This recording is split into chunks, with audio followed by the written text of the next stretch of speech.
I really enjoyed the movie, so congratulations. Oh, thank you. Now, Big started out as quite a mysterious character, really, back in season 1. I just wondered how you think he's evolved over the years to the man that we meet in Sex and the City 2. That's actually, I've been asked that before, and I like to use the sort of a metaphor of a guy who goes from a cool mind to a warm heart. I think from the pilot to now, that journey through, and articulate through sometimes very funny situations and sometimes not, you see more, and you get to know more of the man's heart than you do that sort of cool, detached, rational, mysterious, all those, words that people use for him.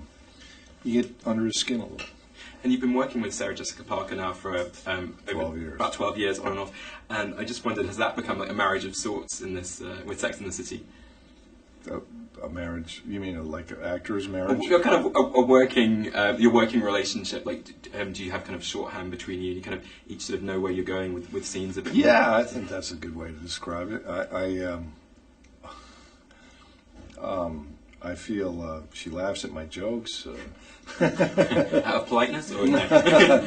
She's a lot of fun. She's very perceptive and very smart and very funny, and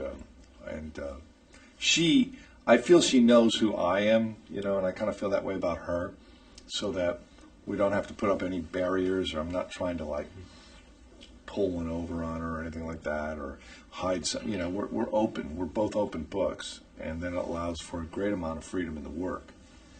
And how much of the story about Big and Carrie this time around is about them kind of keeping the sparkle in their marriage sort of 2 years down the line and really making their own rules? Well, that's the crux of the conflict in the storyline for me and her.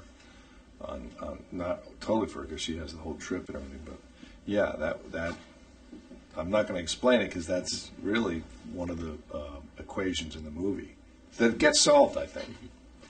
And you have a great scene with Oscar winner Penelope Cruz in the film. Very sort of charged. But it wasn't long enough. I kept asking for more pages. Must have been a hard day's work, I guess, that one. That was one of the easiest days' work I've ever had. All I had to do was just sit and look at her and flirt.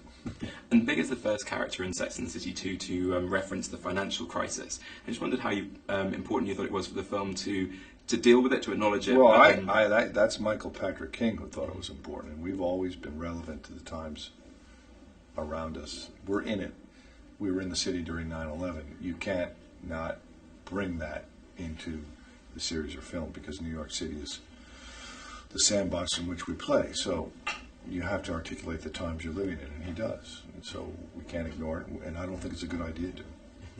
Now, some of the men may have complained on the way to the movie theatre last time around, but I think most straight men really enjoyed the film. And I just wondered what you think there is for guys to enjoy this time around with Sex and the City 2. Well, you enjoy my predicament.